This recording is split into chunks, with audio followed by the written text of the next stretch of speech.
Sementara itu, pemirsa, Dinas Syariah Islam Kabupaten Aceh Besar menggelar kegiatan penguatan akidah dan pemahaman syariat Islam kepada masyarakat. Dalam kegiatan yang berlangsung usai salat Jumat di Masjid Al-Ikhlas, Kemukiman Ialang, Kecamatan Kuta Cegli, turut dihadiri oleh para muspika setempat.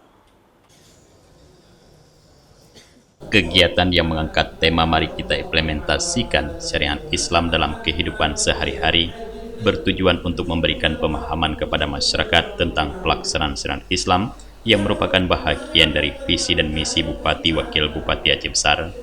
Kepala Dinas Syariat Islam Kabupaten Aceh Besar Rusdi yang tampil sebagai pemateri dalam kesempatan tersebut mengemukakan bahwa selain sebagai ajang mempererat tali silaturahmi, melalui kegiatan ini masyarakat juga diharapkan dapat mendalami dan meningkatkan wawasan ilmu agama.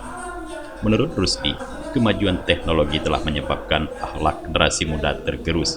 Oleh sebab itu, jika tidak dibentengi dengan keimanan yang kuat, maka dapat merusak akidah umat. Kita mau melihat bahwa kondisi real hari ini,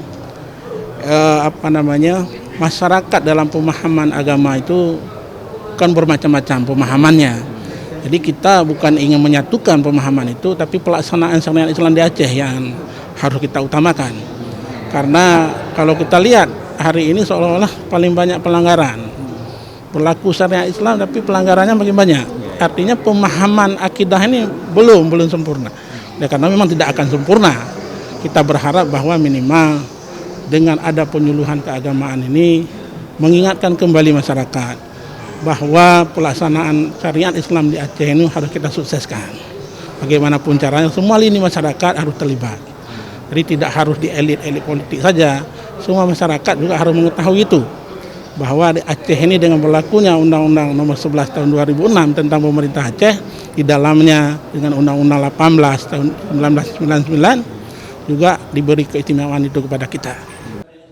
Kegiatan penguatan akidah dan pemahaman syariat Islam juga menjadi ajang silaturahmi antara PLT Kepala Dinas Syariat Islam Aceh Besar yang baru, Camat, Kapolsek dengan masyarakat setempat. Camat Kecamatan Kuta Cegli Imam Munandar berharap para geci agar dapat mengawasi pergaulan generasi muda di desanya guna menghindari terjadinya pelanggaran syariat Islam. Memerintahkan atau meminta kepada para geci untuk memang pelaksanaan syariat Islam di setiap desa ini agar bisa ditingkatkan, agar itu menjadi benteng tersendiri bagi kita dalam untuk terlalu lalai, tidak lagi mengedepankan ibadah kita. Sekarang ini udah ramai di kedai kopi, semua ngegame. Jadi kita mengharapkan memang Pak Keci beserta seluruh lembaga adat Gampung untuk dapat proaktif dalam menghimbau atau selalu mengajak untuk kita dapat melaksanakan syariat Islam yang lebih baik dari sebelumnya. Sebelum kegiatan dimulai, PLT Kepala Dinas Syariat Islam Kabupaten Aceh Besar juga tampil sebagai khatib dalam pelaksanaan ibadah salat Jumat di Masjid Al-Ikhlas, Kemukiman Ialang. Sementara Kabid Bina Hukum dan Pengawasan Dinas Syariat Islam Kabupaten Aceh Besar, Ustadz Zaini, bertindak sebagai imam. Dari Aceh Besar, Tim Liputan Aceh TV melaporkan.